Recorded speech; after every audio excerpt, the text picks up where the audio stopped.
नमस्कार मित्रांनो, आजच्या व्हिडिओमध्ये आपण Pune Nashik high speed railway मार्गाचा एक अपडेट बघणार आहोत।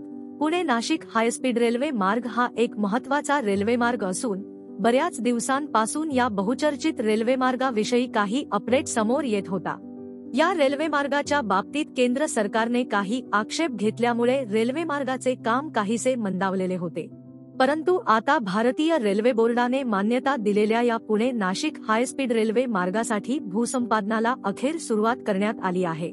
जर आपण या रेल्वे मार्गाचा विचार केला तर हा नाशिक, अहमदनगर आणि पुणे जिल्ह्याच्या विकासासाठी खूप महत्त्वपूर्ण असलेला रेल्वे मार्ग असून या रेल्वे मार्गामुळे या जिल्ह्यातील कृषी आणि औद्योगिक क्षेत्राला फार मोठा फायदा मिळणार आहे। त्यामुळे सगळ्यात महत्त्वाचे म्हणजे या रेल्वे मार्गासाठी आवश्यक असलेल्या भूसंपादनाच्या बाबतीत एक महत्त्वाचे अपडेट समोर आली आहे। ते आज आपण जाणून घेणार आहोत। मित्रांनो, व्हिडिओमध्ये पुढे जाण्याआधी आपण जर आपल्या चॅनलवर नवीन असाल तर चॅनलला सबस्क्राइब करायला विसरू नका। या आपल्या चॅनलवर असेच अपडेट येत असतात, तेव्हा चॅनलला नक्की सबस्क्राइब करा आणि आपण आपल्या टेलिग्रामला लवकर जॉईन व्हा। त्या ठिकाणी अशी माहिती आपण टाकत असतो, त्याची लिंक ही डिस्क्रिप्शन मध्ये दिलेली आहे।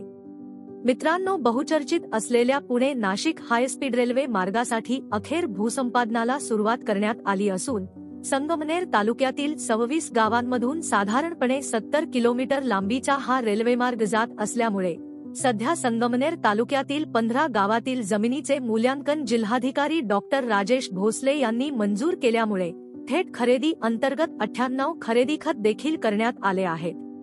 अशी महत्त्वाची माहिती संगमनेर उपविभागाचे उपविभागीय अधिकारी आणि Pune Nashik high speed railway मार्गाची भूसंपादन अधिकारी डॉक्टर शशिकांत मंगरुळ यांनी दिली। संगमनेर तालुक्याचा विचार केला तर यासाठी तालुक्यातील 26 गावांमधील 293 हेक्टर जमिनीचे भूसंपादन होणार असून यापैकी 19 हेक्टर जमिनीचे थेट खरेदी खत माध्यमातून भूसंपादन करण्यात आले आहे। एवढेच नाही तर या माध्यमातून संबंधित शेतकऱ्यांना 29 कोटी रुपये वितरित करण्यात आले असून या व्यतिरिक्त या रेल्वे मार्गामध्ये वनविभागाची 46 हेक्टर तर 15 हेक्टर सरकारी जमीन जाणार आहे।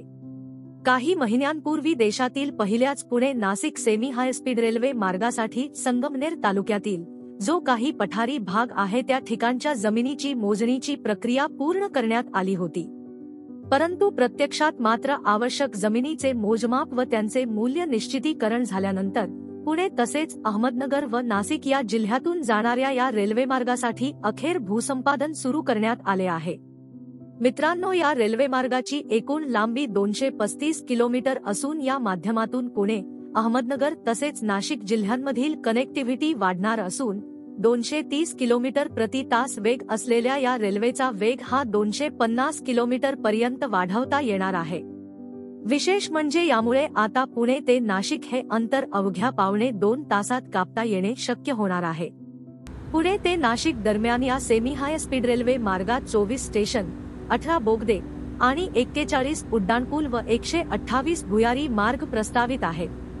या रेल्वे मार्गासाठी आवश्यक असलेल्या भूसंपादनाची प्रक्रिया पूर्ण झाल्यानंतर विद्युतीकरणासह एकाच वेळी दुहेरी मार्गाचे काम देखील पूर्ण केले जाणार आहे। यासाठी आता संगमनेर तालुक्यातून भूसंपादन सुरू करण्यात आले असून प्रामुख्याने तालुक्यातील अंभोरे, पोखरी हवेली, कोळवाडे, येळखोपवाडी, अकलापूर, खंदर माळवाडी, नांदूर खंदरमाळ, जांबूत बुद्रुक, साकूर, माळवाडी, बोटा, रणखांबवाडी, पिपरणे, जाखुरी आणि खंडेरायवाडी या 15 गावातील थेट खरेदी अंतर्गत आतापर्यंत 98 खरेदी खत करण्यात आले आहेत व भूसंपादनाची प्रक्रिया सुरू आहे। त्यासोबतच तालुक्यातील समनापूर, कोल्हेवाडी, जोरवे, पळासखेडे, निमोन, सोनेवाडी, पिंपळे, पारेगाव खुर्द, खराडी, नान्नज दुमाला आणि केळेवाडी या 11 गावातील भूसंपादन जमिनीचे मूल्यांकन मंजूर झाल्यानंतर होणार आहे। तर मित्रांनो, या व्हिडिओमध्ये एवढेच। व्हिडिओ आवडला असेल तर व्हिडिओला लाईक करा आणि चॅनलला सबस्क्राइब करायला विसरू नका। नक्की सबस्क्राइब करा। आपण परत भेटू एका नवीन अपडेट सोबत एका नवीन व्हिडिओमध्ये। धन्यवाद।